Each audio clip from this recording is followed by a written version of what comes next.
Before we begin this 10-day nightmare, do me a favor. Drop a comment telling me where you're watching from and what time it is. And if this story makes you check your reflection tonight, hit that like button. Subscribe if you want more real military encounters. Now, let's start day 1. I'm Alex Carter, a naval specialist, 26 years old, working in the weather monitoring department. I'm going to tell you about the 10 days that made me question my own existence. 10 days I spent alone in Antarctica. 10 days I spent with something outside that looked exactly like me. 10 long days I spent trying to figure out which one of us was real and which one was fake. It started October 15th, 2023. Weather Station Alpha 7, Antarctica. 10 miles from McMurdo Station, 80 miles from anything else. I was supposed to spend 10 days alone monitoring automated weather systems. Easy duty, routine rotation, the kind of assignment every sailor hopes for. Quiet, peaceful, no stress. The helicopter dropped me off at 0800 hours. Picked up the previous guy, Petty Officer Jenkins. I remember Jenkins seemed off. He practically ran to the helicopter, didn't say goodbye, didn't even look back at the station. The pilot made a joke about it, said Jenkins looked like he'd seen a ghost. But Jenkins had been there 30 days, double rotation because his replacement got sick. 30 days alone would make anyone eager to leave. I was only staying 10, no big deal. The station was small but comfortable. Main monitoring room with weather equipment and computers, bedroom, supply room, small galley, everything I needed. Outside, temperature was -58 Fahrenheit, wind chill around -75, but inside was a comfortable 68 degrees. Good heat, solid power, internet when the satellite aligned right. I spent the first day settling in, ran system diagnostics. Transmitted my morning report to McMurdo. Everything was operational. I ate lunch, watched some Netflix, played video games. This was going to be the easiest 10 days of my career. 9 days to go. Simple. That night, everything seemed normal. I ate dinner from the freezer, set up a TV series on my laptop, went to bed around 2200 hours. The perimeter motion sensors were active. Standard protocol. They're designed to detect anything within 50 yards of the station. Polar bears, seals, whatever. Though honestly, we were too far inland for most wildlife. I fell asleep thinking about how quiet it was.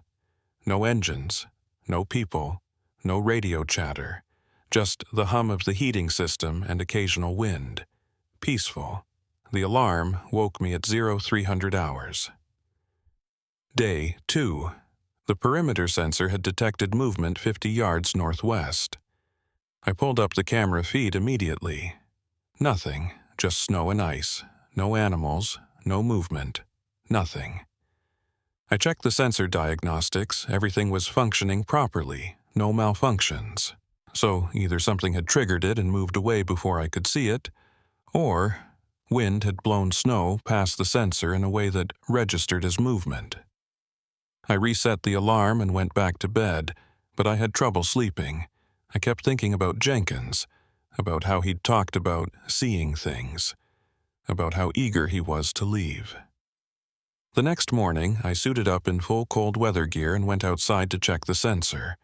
The cold hit me like a physical blow. -65 with wind chill around -80. Your breath freezes instantly. Your eyelashes frost over. It's brutal. The sensor looked fine. No damage, no ice buildup. It was working exactly as designed. But then I saw the footprints. Boot prints in the snow. Human boot prints. Leading from the station to the sensor and back to the station. Fresh prints. From last night or early morning. And I hadn't been outside until just now. My first thought was Jenkins. Maybe he'd gone out there during his rotation and I was just now seeing the prints, but it had snowed yesterday afternoon.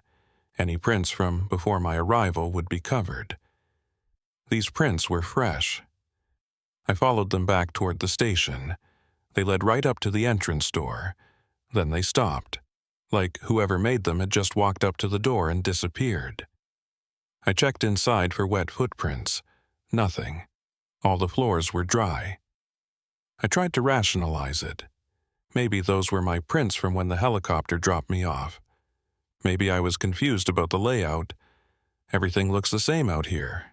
White snow, white ice, white horizon. Easy to get disoriented. But something about it bothered me. That afternoon, I reviewed the security camera footage from the night before. I needed to see what had triggered the sensor, and at 02:58 hours I found something. There was movement on the northwest camera, a shape, moving toward the station. It was dark, so the image quality wasn't great, but I could see enough. It was bipedal, walking upright, human-sized, maybe 6 feet tall, wearing what looked like cold weather gear. I watched it walk up to the station, right up to the door. Then the camera angle changed and I lost visual. The next camera showed nothing. The door never opened. The figure never entered. It just vanished. I transmitted my scheduled report to McMurdo, asked if they'd sent anyone to Alpha 7. They said negative. Nobody had left McMurdo in 48 hours. Weather had been too rough for helicopter operations. So, what had I seen? I watched the footage over and over, and the more I watched, the more details I noticed. The figure was wearing navy cold weather gear. Same color as mine, same build. And the way it moved like me. Same gait, same posture, everything. I checked Jenkins' supply records. He'd reported visual anomalies 3 times during his 30-day stay. Command had attributed it to ice fever, isolation-induced hallucinations. Standard protocol. They told him to maintain routine, stay hydrated, get sleep. But what if Jenkins hadn't been hallucinating? What if there really was something out here? I locked everything that night. Door, windows, emergency exits. Set all perimeter alarms to maximum sensitivity. I knew I probably wouldn't sleep well, but I had to try. 7 more days. I just had to last 7 more days. Day 3, October 17th. I was still awake at 0400 hours when the alarm went off again. Same sensor, northwest. I ran to the monitors immediately, pulled up the camera feed in real time, and I saw it. Clearly, this time, a person, or something that looked like a person, standing about 40 yards from the station, just standing there. Motionless, facing the camera, facing me. I grabbed the spotlight controls. We had exterior floodlights for emergencies. I turned them on, aimed them northwest. The lights illuminated the area, and for maybe 2 seconds I saw it clearly. It looked like me, same height, same build, same gear, standing there in negative 60-degree weather like it was nothing. Staring directly at the camera, staring at me through the lens.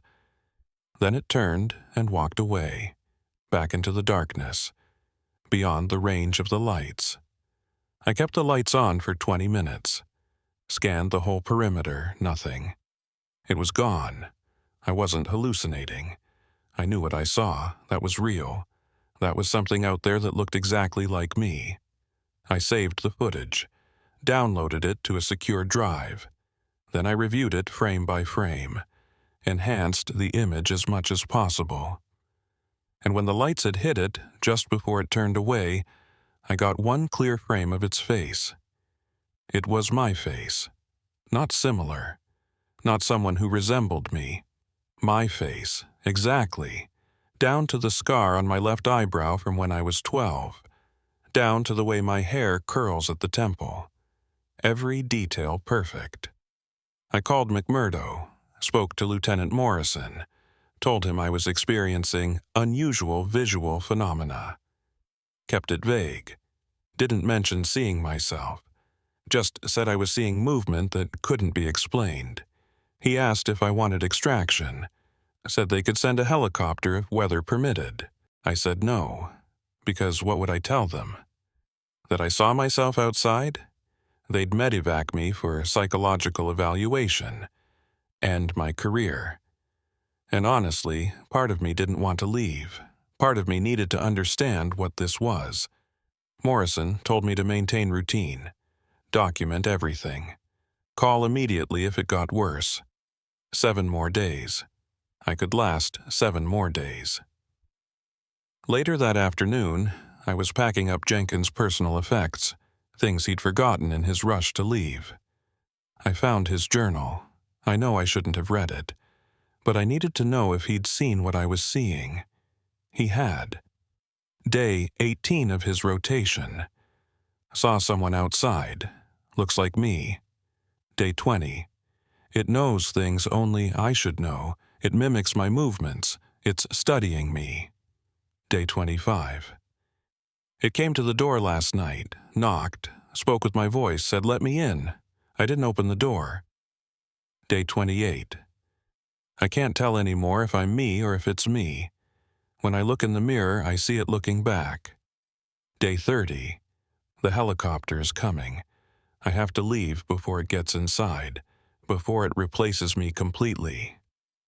Jenkins had experienced exactly what I was experiencing, but he'd had it for 12 days. I was only on day 3. That night, I checked the camera feeds. It was out there again, standing at the edge of the floodlight range, just standing, watching the station, watching me. It stayed there for 2 hours, didn't move, didn't leave, just watched. I decided not to sleep. I'd stay awake, monitor the cameras, keep the lights on, keep the doors locked. Then, at 23:55 hours, it moved, walked up to the window, the main window, the one I was sitting next to. It looked at me through the glass, from 3 feet away. I saw its face clearly, in full light. It was perfect, an exact copy of me, every detail, every feature. Like looking in a mirror except the reflection was outside in negative 60-degree weather, and I was inside. It smiled at me, raised one hand, waved, then it spoke. I couldn't hear it through the glass, but I could read its lips. I could read them perfectly because they were my lips. It said, "Let me in, Alex." My name. It knew my name. It spoke with my voice. I could see its mouth forming the words exactly how I would say them. Then it turned and walked away, back into the darkness. Gone. 7 more days. I just needed to survive 7 more days. But I was starting to think that wasn't going to be possible, because that thing outside wasn't just watching anymore. It was getting closer, more aggressive, more patient. And I had no idea what would happen if it got inside. Day 4. October 18th. I didn't sleep at all. I stayed up all night monitoring the cameras, and the thing came back 4 more times. At 100 hours, it stood 50 yards out, just watching. At 02:45, it walked to 30 yards, stopped, stared directly at the camera. At 04:30, it came to 20 yards, stood there for 15 minutes without moving. And at 0600, it walked right up to the door. I could hear the knock from inside. Deliberate, patient, like it had all the time in the world. Each time, it looked exactly like me, moved like me, even the way it stood, weight on the left foot, right hand in pocket.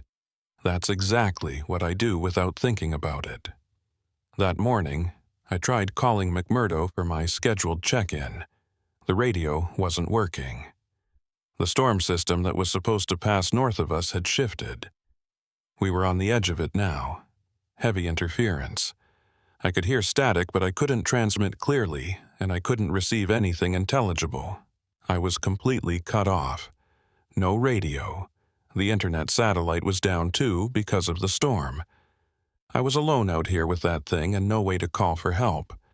The storm was supposed to last 36 to 48 hours, 2 days minimum before communications came back online, 2 days before anyone would know I was in trouble. And I swear that thing knew. It knew the radio was down. It had been more aggressive since the storm hit, like it had been waiting for this exact moment. The storm got worse as the day went on. Wind hitting 60-70 miles per hour. Snow so thick I couldn't see past 20 feet. Visibility 0. The cameras were almost useless, just white screens with occasional dark shapes that could be anything. I couldn't see it anymore. But I knew it was out there. I could feel it.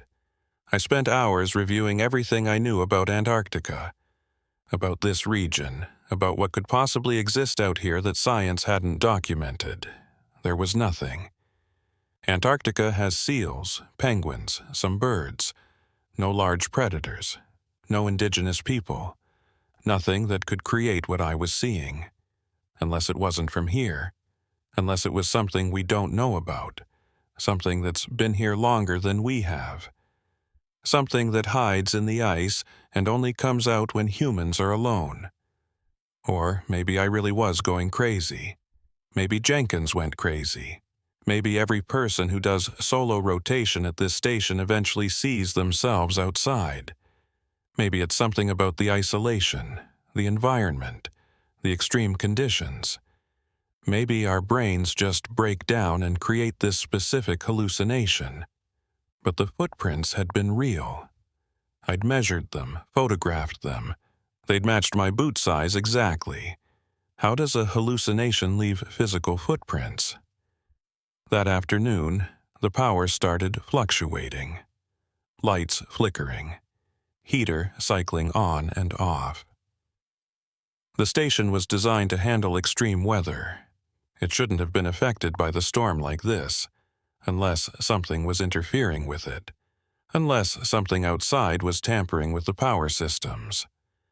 The generator was external, buried in a reinforced housing 50 yards from the main building. If something wanted to mess with the power, that's where it would go. I couldn't go outside to check. The storm was too severe. I'd die in minutes. Wind chill was probably -100. No amount of cold weather gear protects against that. So I was stuck inside with flickering power and failing heat. If the main heat failed completely, I had maybe 12 hours before the interior temperature dropped below freezing. After that, maybe another 12 hours before I'd freeze to death. I pulled out every emergency heat source I could find. Chemical warmers. Emergency blankets. Prepared for the worst. Then, at 2100 hours, the knocking started. Not random, not wind-related, deliberate knocking. On the door. Rhythmic. Patient. Knock, knock, knock, pause, knock, knock, knock, pause, over and over for an hour straight. And then it spoke. Through the door. Loud enough to hear over the storm. My voice. Exactly my voice, same tone, same inflection, everything. Alex, let me in. It's cold out here. I need to come inside. Alex, please, it's me. Let me in. I didn't respond. Didn't go near the door. Just sat there listening. Alex, I know you can hear me. I know you're scared, but it's okay. I'm you. I'm the real you. You're the one who doesn't belong. You need to let me in so we can fix this. How did it know what to say? How did it know my thoughts? My fears? You've been feeling wrong, haven't you? Like something's off, like you're not quite right. That's because you're not me. You're the copy. I'm the original. Let me in and I'll explain everything. I put my hands over my ears, but I could still hear it. Still hear my own voice telling me I wasn't real. Then it stopped. The knocking stopped, the voice stopped, silence except for the storm. I checked the cameras. Nothing. Just white snow and darkness. It was gone. For now. Day 5. October 19th. I found something that morning that shouldn't have existed. I kept a written journal. had been writing in it every day, my handwriting, my words. But that morning I found a new entry, an entry I didn't write. It was dated the day before, day 4, but it wasn't my handwriting. Well, it was my handwriting. Exactly my handwriting. Same slant, same pressure, same everything. But I didn't write it. The entry said, getting cold inside, power failing, need to go outside, need to check the generator, can't let it fail. I never wrote that. I never thought that. I'd been avoiding going outside at all costs. But someone had written it. Someone who writes exactly like me. Someone who had access to my journal while I was... What, sleeping? When had this happened? I checked the security cameras, reviewed all footage from the previous day. No one had entered the station. The doors never opened. The windows stayed sealed. But someone had written in my journal, in my handwriting, using my phrasing, my style. I started going through everything, all my possessions, all my equipment, looking for anything else that had been tampered with. My laptop had been accessed at 2200 hours the night before. I remembered using it at 1700, but the browser history showed searches from 2200. Searches I didn't remember making. How to tell if you're real, doppelganger psychology. Am I the copy? Identity crisis Antarctica. I didn't search these things, but someone using my laptop had. Someone who typed with my speed, my mistakes, my patterns. Then I found video files I didn't remember recording, hidden in a subfolder. Recordings made while I thought I'd been doing other things. I played one. It was me, on camera, in this room, but I didn't remember recording it. The me on screen said, "This is Alex Carter, the real Alex Carter. If you're watching this other me, you need to understand something. I'm not leaving. I'm not going anywhere. This station is mine. This life is mine. You're the intruder. You're the copy. And when the storm ends, when rescue comes, I'm going to make sure they know which one of us is real." I don't remember saying that. I don't remember recording that. But that was me. My face, my voice, my mannerisms, everything. Either I was having blackouts and didn't remember recording it, or something else was happening. Something worse. I started testing myself, memory tests, checking facts about my life that only I should know. Mother's maiden name, Richardson. Check. First pet, dog named Max. Check. High school girlfriend, Sarah Kenmore. Check. Navy enlistment date, June 15th, 2019. Check. I remembered everything. Everything that made me Alex Carter. But what if the thing outside also remembered everything? What if it had all my memories? What if it was me in every way that mattered? How could I prove I was the real one? I looked in mirrors, studied my reflection, looked for something, anything that seemed wrong. But I looked normal. I looked like me. I was me. Wasn't I?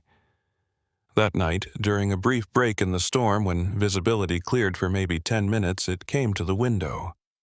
I was sitting at the desk, saw a movement in my peripheral vision, turned to look. It was standing right outside, 3 feet away, looking directly at me. We stared at each other. Me inside. It outside. Perfect mirror images. Then it did something that made my blood freeze. It mouthed words through the glass. No sound, but I could read its lips perfectly because they were my lips. It said, "Tomorrow morning, when you wake up, check your left hand. You'll understand then." Then it walked away, back into the storm. I looked at my left hand immediately. Nothing. No marks, no injuries, nothing unusual. But tomorrow morning, what was I going to see? Day 6, October 20th. I woke up and checked my hand like it had told me to. I'd had a birthmark my whole life. Left palm, dark brown, roughly circular. Mom used to say it looked like a compass. I'd had it since I was born. The birthmark was gone, not faded, not changed, completely gone. My palm was blank. Smooth skin, no mark. But I remembered the birthmark. I remembered having it yesterday. I remembered it being there my entire life. Except it wasn't there now. What was happening to me? Was I changing? Was the doppelganger somehow altering me? Or was the birthmark never real? Was it a false memory? Was I the copy and I just didn't know it? I'd taken photos the day before, multiple photos of my hands. Documentation. I had proof the birthmark existed. But when I checked those photos, the birthmark wasn't there. The photos showed smooth palms. No mark. How was that possible? How could photographs change?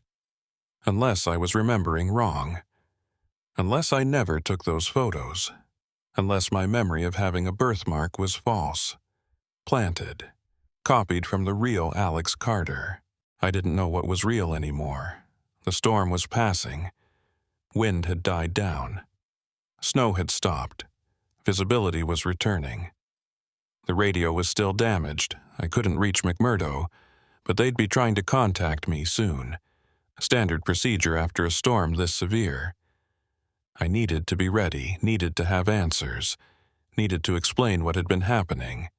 But how could I explain? How could I tell them there was something outside that looked exactly like me? That I was finding evidence I might not be the original Alex Carter? They'd declare me mentally unfit, extract me, end my career, maybe commit me for psychiatric evaluation. But what if I wasn't fit? What if I was having a complete psychological breakdown? What if none of this was real? What if I was the thing outside and I didn't know it? I spent that day in a fog. Couldn't focus. Couldn't think straight. Kept checking my reflection. Kept looking at my palm. Kept wondering who I really was. That night, the power went out completely. Not flickering. Not cycling. Just out. Everything. Lights, heat, computers. Complete darkness except for my flashlight and the pale moonlight through the windows. Emergency power should have kicked in automatically. It didn't. The backup generator should have engaged. It didn't. I was in complete darkness. In negative 60-degree cold that would start seeping in within hours, with no way to call for help, and something outside that looked exactly like me. I heard footsteps. Inside the station, not outside, inside with me, slow, deliberate, coming from the direction of the bedroom, coming toward the main room where I was sitting. I grabbed my flashlight, aimed it down the hall. Nothing. The hallway was empty, but I'd heard footsteps. I knew I had. I cleared every room. Bedroom, supply room, galley, bathroom, every space in the station. Empty. I was alone. But when I came back to the main room, there was something on my desk that hadn't been there before. A note. Handwritten. In my handwriting. It said, "The power will come back on in 5 minutes. When it does, look at the security footage from 0300 this morning. You need to see what happened while you were sleeping." 5 minutes later, exactly as the note said, the power came back on. Everything flickered to life. Heat started flowing. Lights illuminated the room. I went to the security system, pulled up footage from 0300 that morning. And I watched myself get out of bed. Watched myself walk to the main room. Watched myself unlock the front door. Watched myself step outside into the storm. For 10 minutes, the cameras showed the door standing open. Snow blowing in. Then I watched myself come back inside, covered in frost, shaking from the cold. I watched myself close the door, lock it, walk back to the bedroom, get back in bed, but I didn't remember any of that. I'd been asleep. I'd been asleep the whole night. Hadn't I? Or was I the one who'd been outside? Was I the doppelganger? Had I been outside in the storm while the real Alex Carter slept? I didn't know anymore. I couldn't tell. I couldn't remember. Which one of us was real? Day 7. October 21st. I spent the morning going through every piece of evidence I had. The security footage, the journal entries, the photos, the video files, trying to piece together what was real and what wasn't. The storm had fully passed. Clear skies. Brilliant sunshine reflecting off endless ice. Outside temperature -55, which was almost warm by Antarctic standards. And the radio was working again. McMurdo called at 0800 for scheduled check-in. Lieutenant Morrison's voice came through clear. Alpha 7, this is McMurdo. Status check. How'd you ride out the storm? I hesitated. What could I tell him? That I'd seen myself outside? That I wasn't sure if I was the real Alex Carter anymore? That I'd found evidence I might be a doppelganger and not know it? McMurdo, Alpha 7. Storm was rough, but station's intact. All systems operational now. Power came back online last night. Copy that. Any damage? Any concerns? Negative. Everything's fine.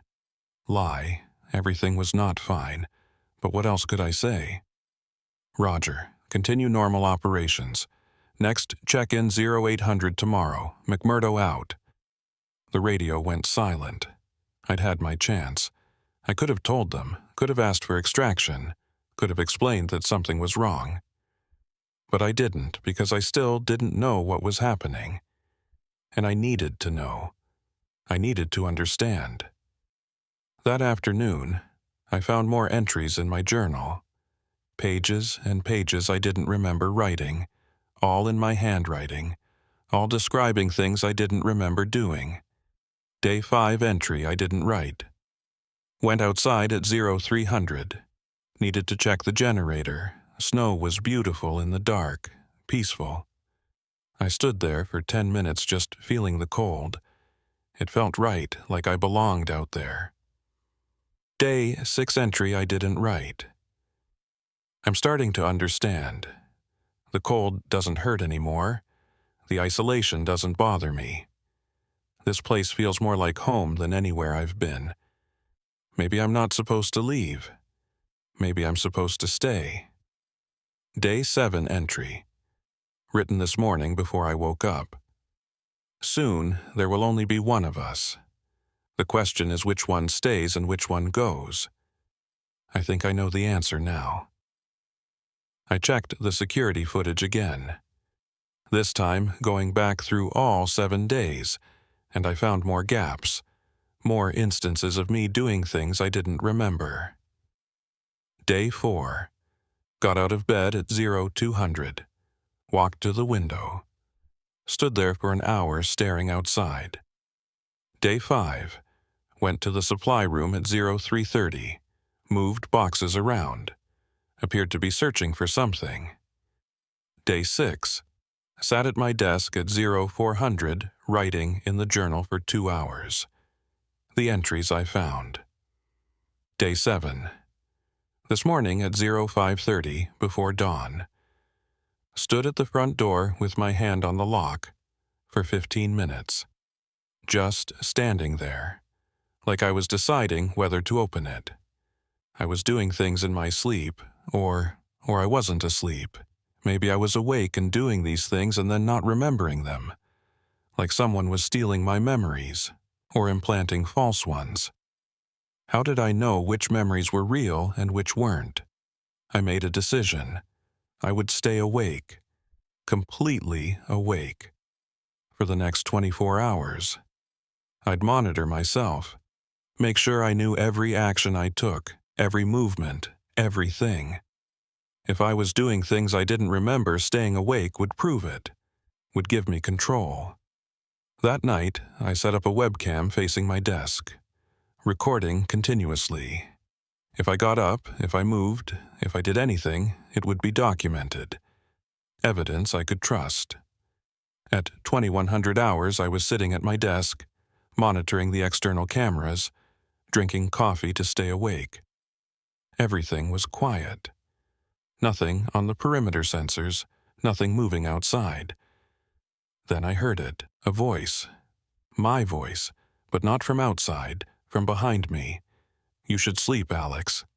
I spun around, nothing. The room was empty. "You've been awake too long. You're seeing things, hearing things. You need rest." I stood up, turned in a circle. The voice was coming from everywhere and nowhere, like it was inside my head. "I'm not real," I said out loud. "You're not real. This is my mind breaking down."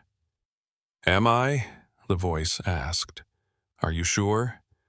How do you know you're the real one? How do you know your memories are yours?" "Because I remember everything. My childhood, my family, my life." "So do I," the voice said. And I realized it was true. It knew everything I knew because it was me. It was my voice, my thoughts, my memories. "You're just isolation," I said. "Psychological breakdown, ice fever. Jenkins warned about this." "Jenkins knew," the voice agreed. "He understood. There's only room for one of us, Alex, and I was here first." "You weren't here first. I arrived 6 days ago. You appeared after." "Did I?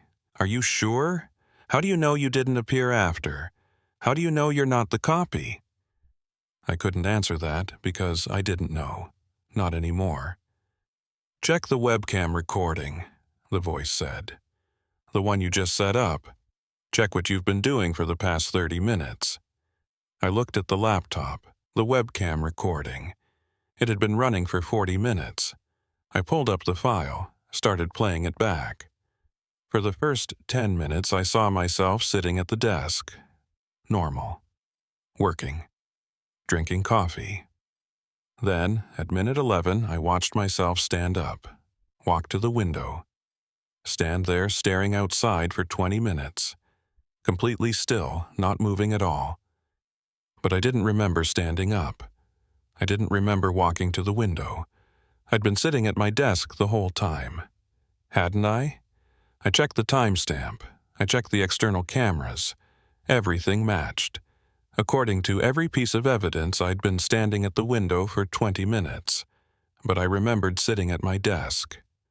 Which memory was real? "You're losing time," the voice said. "You're losing yourself. Soon you won't remember anything. Soon you'll just be me, and I'll be you, and there won't be a difference anymore." I ran to the bathroom, looked in the mirror. My face stared back. Same as always. Same features. Same expression. But something in the eyes looked different. Something I couldn't quite identify. I touched the mirror. My reflection touched back. Perfect synchronization. "Which one are you?" I asked my reflection. The reflection smiled and spoke with my voice, but its lips weren't moving the right way. The words weren't syncing with the mouth movements.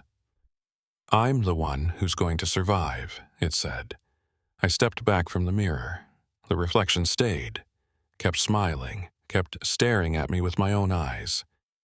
Then the lights went out. Day 8, October 22nd. I woke up and I wasn't in the bedroom. I was outside. I was standing 50 yards from the station in full cold weather gear. Negative 60-degree temperature.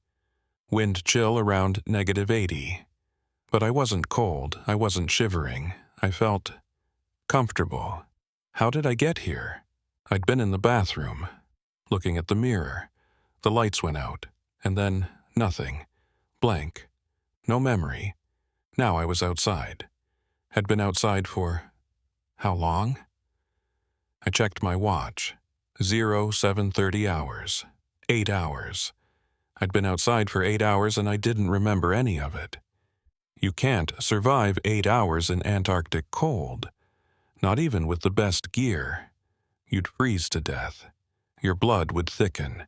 Your organs would shut down. You'd die. But I was fine. I felt fine. My fingers worked. My toes worked. No frostbite. No hypothermia symptoms. Nothing. How was that possible? I turned and looked at the station, at the windows, and I saw someone standing inside, looking out at me.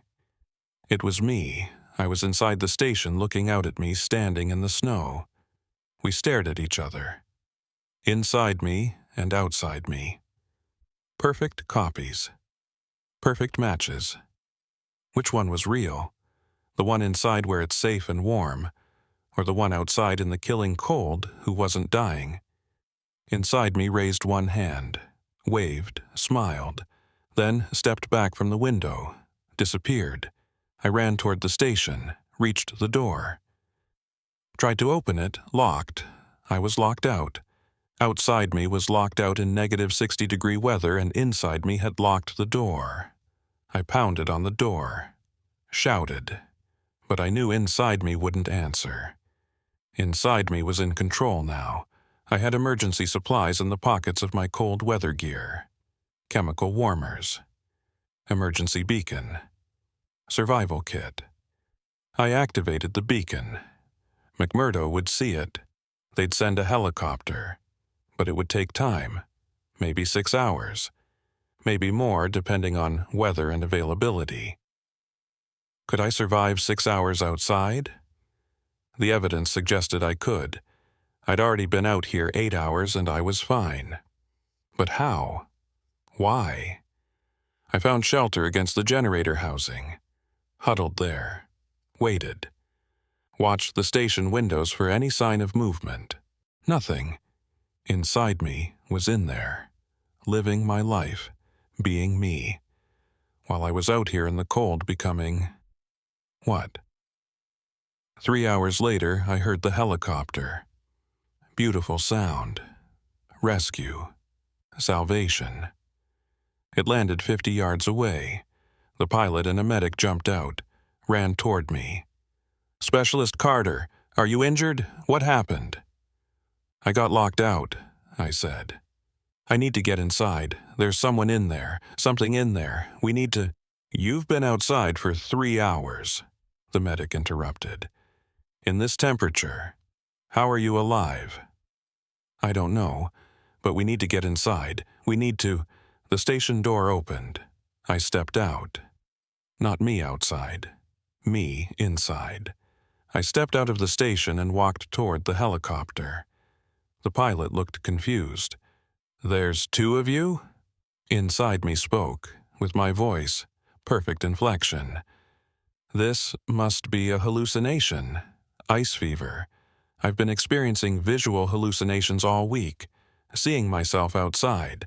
Now I'm outside seeing myself. I need medical extraction immediately." "No," I said. Outside me said. "I'm the real Alex Carter. That thing stole my place. It locked me out. It's been replacing me all week." The pilot looked between us. 2 identical Alex Carters, same gear, same face, same voice, same everything. "We need to take both of you back to McMurdo," the pilot decided. "Let command sort this out. Can you both walk to the helicopter?" We could, we did. Inside me and outside me, walking side by side. And I realized, outside me realized, that this was it. This was the moment. When we got to McMurdo, they'd have to decide. Which one was real? Which one was the doppelganger? And I didn't know the answer anymore, because I'd been outside for 8 hours in killing cold and I was fine, because I had memories that footage showed weren't real, because my birthmark had disappeared, because inside me seemed more real than I did. What if I was the copy? What if I'd been the copy all along and I just didn't know it? We flew to McMurdo, both of us, sitting across from each other in the helicopter, staring at each other. Perfect mirror images. And I wondered, which one would they keep? Which one would they believe? Which one of us was actually Alex Carter? Days 9 and 10. October 23rd and 24th. The days that would determine which version of Alex Carter got to keep existing. They put us in separate rooms at McMurdo.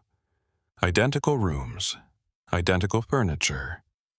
Like they were running a controlled experiment to see if we'd behave differently. Medical staff, command officers, even a Navy psychologist from Christchurch who'd flown in on emergency orders. They all wanted to understand what they were dealing with. Two Alex Carters, identical in every way, both claiming to be the original, both convinced the other was the doppelganger. They tested us, blood work, DNA samples, fingerprints, dental records, psychological evaluation, memory tests, everything they could think of to find a difference. Any difference.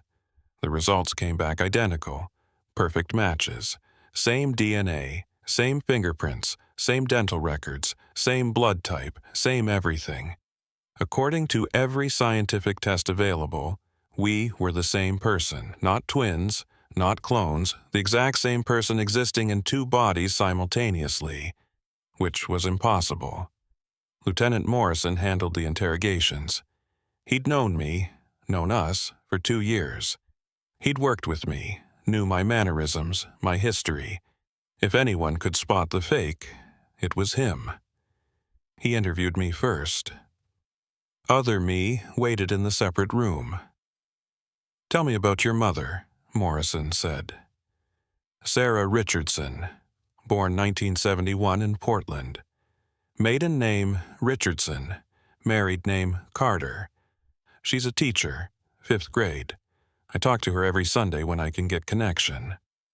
"What did you talk about last Sunday?" "I didn't call last Sunday. I was at Alpha 7. No personal calls during rotation." "Protocol," Morrison made notes. "Tell me about your enlistment. Why did you join the Navy?" "Dad was Navy. Served 20 years. Retired as a chief. I wanted to follow his path. Different specialty. He was an engineer. I went into weather systems, but same service." "What's your father's favorite football team?" "Seahawks. He has season tickets, section 237, row 12. Has had them for 15 years. Morrison nodded. Wrote more, then, "What happened at Alpha 7? I told him everything. The footprints, the figure outside, the thing that looked like me, the journal entries I didn't write, the missing memories, the birthmark disappearing, being locked outside, all of it. He listened without interrupting. Then, "Do you believe you're the real Alex Carter?" "I don't know anymore," I admitted. "I want to believe I am. But I was outside for 8 hours in killing cold and I didn't die. That's not normal. That's not human. What do you think you are, then?" "I don't know. Maybe I'm the doppelganger and I've just convinced myself I'm real. Maybe my memories aren't mine. Maybe I'm a copy who doesn't know I'm a copy." Morrison's expression didn't change. "Wait here." He left, and I sat there in that small room wondering if I'd just sealed my fate. Wondering if admitting uncertainty made me the fake by default. An hour later, Morrison came back. "The other, you gave identical answers. Every single one. Down to the specific seat numbers for your father's season tickets. Down to the exact dates and details of your service record.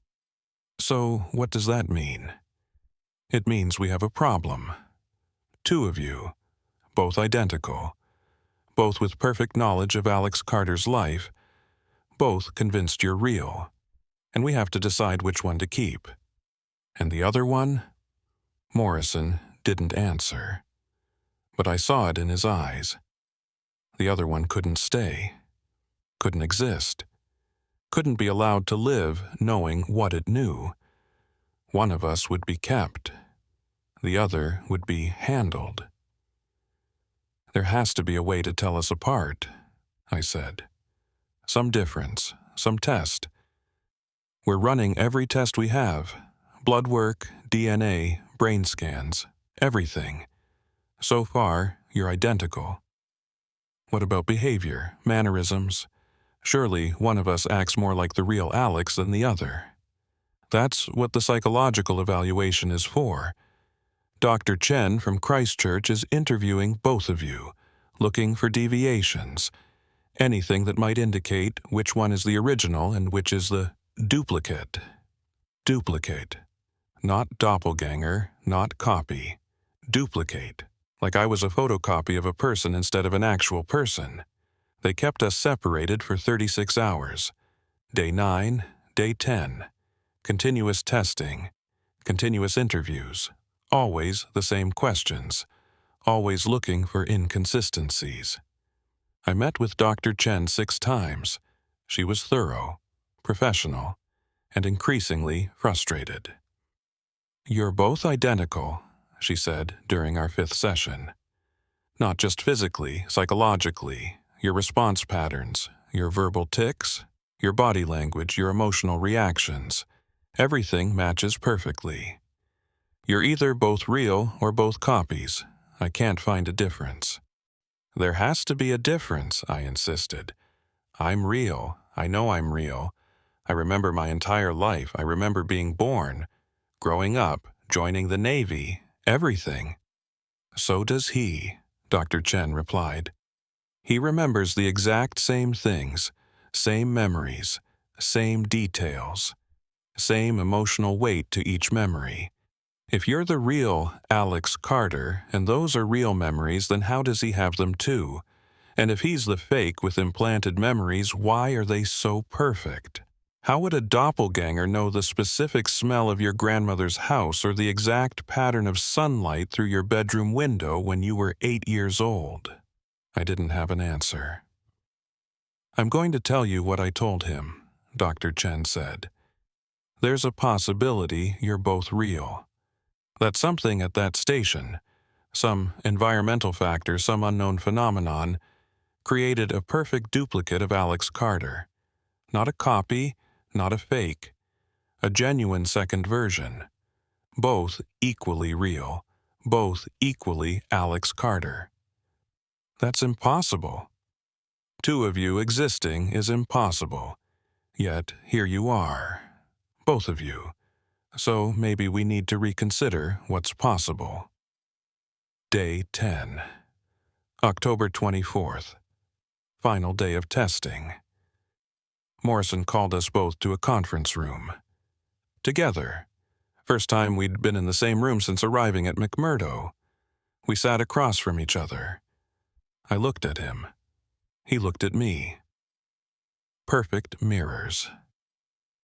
Morrison stood at the head of the table. "We've completed all available testing. The results are conclusive.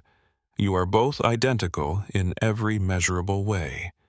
We cannot determine which of you is the original Alex Carter and which is the duplicate." "So what happens now?" Other me asked.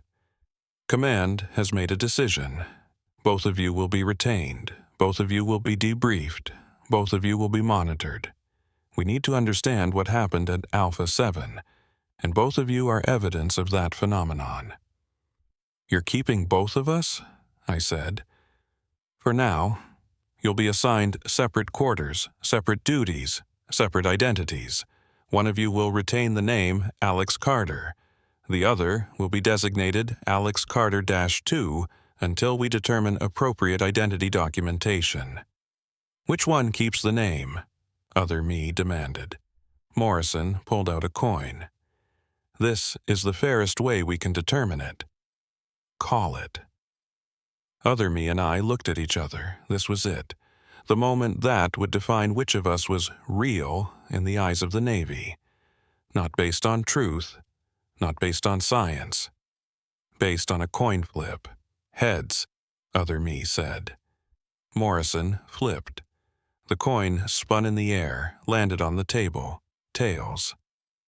You retain the designation Alex Carter, Morrison said to me. You will continue your service record, your identity, your life. The duplicate will be designated Carter 2 and assigned new identity documentation. Other me stood up. This is wrong. I'm the real one. I know I am. You're identical, Morrison replied. Neither of you is more or less real, but someone has to be Carter 1 and someone has to be Carter 2. The coin decided. Other me looked at me, and I saw something in his eyes. Not anger, not resentment, something else. Recognition, understanding. You feel it too, don't you? He said quietly. You're not sure either. You don't know if you're the original any more than I do. He was right. I didn't know. I'd convinced myself I was real, but I didn't know. Couldn't know. What happened to us? I asked him. What was that thing at Alpha 7?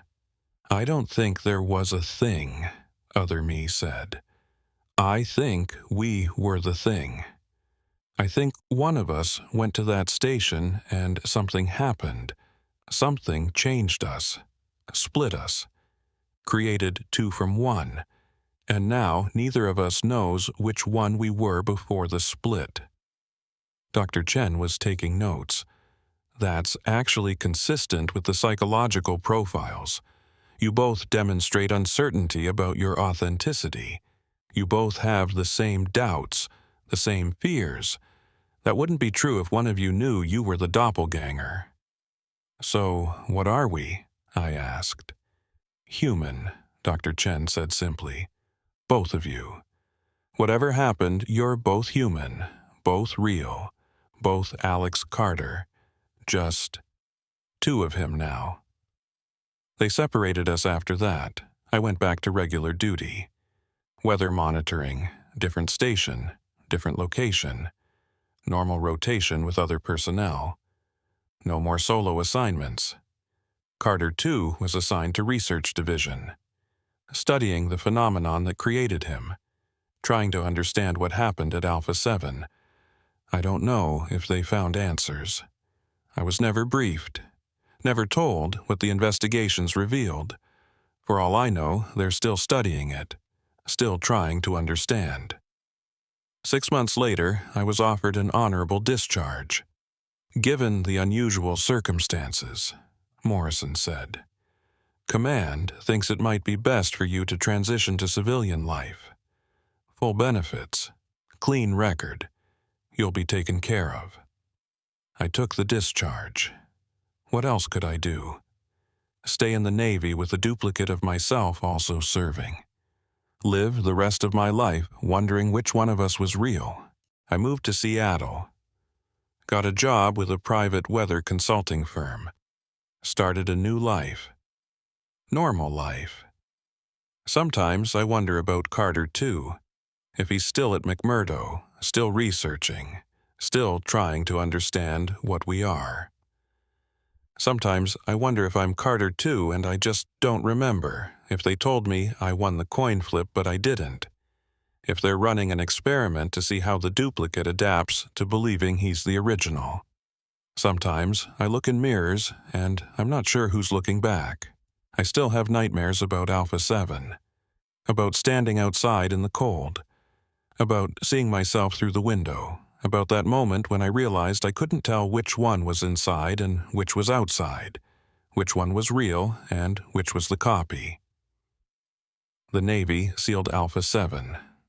No more solo rotations. No more personnel assigned there. The official report called it structural concerns. But I know better. They're scared of what's out there, what's in there. Whatever created two of me. I'm telling you this story now because I need someone else to know. Need someone to understand that sometimes you can't trust your own memories, your own identity. Sometimes you're not who you think you are. Sometimes there's two of you and neither one knows which is real. I'm Alex Carter. At least I think I am. I have his memories, his face, his life. But somewhere out there, maybe at McMurdo, maybe somewhere else, is another Alex Carter with the exact same memories, the exact same face, the exact same life, and neither of us knows for certain which one walked into Weather Station Alpha 7 on October 15, 2023. I think I'm the original, I believe I'm the original, but I don't know, and I never will. That's the real horror of what happened to me in Antarctica. Not that there's a doppelganger. Not that something created a copy of me. But that I'll spend the rest of my life not knowing if I'm the person I think I am, or if I'm the duplicate who just believes he's real. There's two Alex Carters now. Both equally convinced they're the original. Both equally uncertain. And the truth? The truth might be that neither of us is the original. That the real Alex Carter died or transformed or vanished in that station, and what came out were two new beings who both think they're him. I don't know. I'll never know. And that's the nightmare I carry every single day. If you ever get assigned to solo duty in Antarctica, if they ever try to send you to Weather Station Alpha 7, refuse the assignment. Request transfer. Take the career hit. It's worth it, because you might go in as one person and come out as two. And spend the rest of your life wondering which one you are. Or worse, you might not come out at all. And two versions of you will, both claiming to be real, both terrified they're not. 10 days alone in Antarctica changed me. Changed us. Created us. Destroyed us. And I still don't know which.